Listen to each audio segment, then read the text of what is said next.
Here's your Storm Track 7 forecast.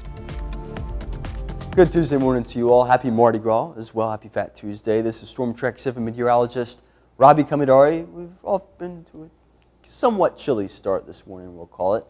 Some temperatures, air temperatures in the 20s, some wind chills down into the teens. But those will gradually warm up through the remainder of the morning. We'll be under a mostly clear sky as well, or mostly sunny sky. Somewhat partly cloudy as well in some locations, at least by this afternoon. Otherwise, a pretty nice day. We'll be warming up those temperatures as high as this afternoon and lower to middle 40s across the board. Now, in terms of tonight, cloud coverage will slightly increase, just a touch. We'll call it partly cloudy for the most part. Can't rule out a few flurries or a few sprinkles, of course, depending on where temperatures are, if any do move through. But I do believe most of us remain dry through the overnight period. Just some scattered, or very isolated, I should say, sprinkles or flurries. By the time you wake up tomorrow morning for your Ash Wednesday or your Valentine's Day, mostly sunny sky to start off, but cloud coverage again gradually increases heading throughout the remainder of the day, especially in the afternoon. I think it's more of a mostly cloudy sky tomorrow afternoon. That's all out of our chance for that rain-snow mix tomorrow night into Thursday morning, early Thursday morning. I believe it begins to work into the area, say between the hours of 6 and 9 o'clock later tomorrow evening. It should all start as rain. Again, you see these temperatures still in the lower 40s throughout most of eastern Iowa. But on the backside of this Clipper system, depending on how fast temperatures crash, north of Highway 20, for instance, along the north, I should say, could see some snow mix in. It's not looking like much, but in the grand scheme, that's something to watch out for, especially as things wrap up for that Thursday morning commute on the backside, and we dry out for the remainder of the day on Thursday.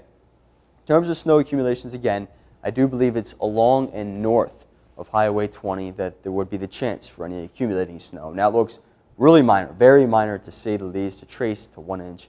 I think most will be less than an inch in the grand scheme of things. When it's all said and done, but that's what we're looking at.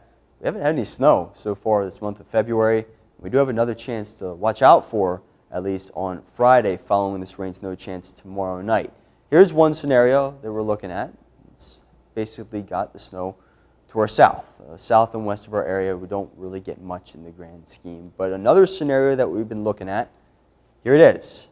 It's a lot more, we'll call it moderate to heavy snow, quickly traversing the region, eastern Iowa, throughout the day on Friday. And now I do think this is more of an extreme scenario here.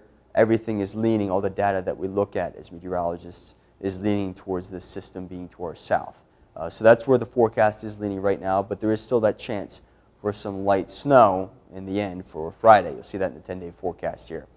For Mardi Gras today, highs in the lower to middle 40s across the board before we get to any of those chances of precipitation. Tonight, lows above average in the 20s under that partly cloudy sky. Here we are with the city-by-city forecast for Waterloo, Dubuque, Cedar Rapids, and Iowa City. Mostly cloudy tomorrow. Some of us get near 50 degrees, so mild weather continues.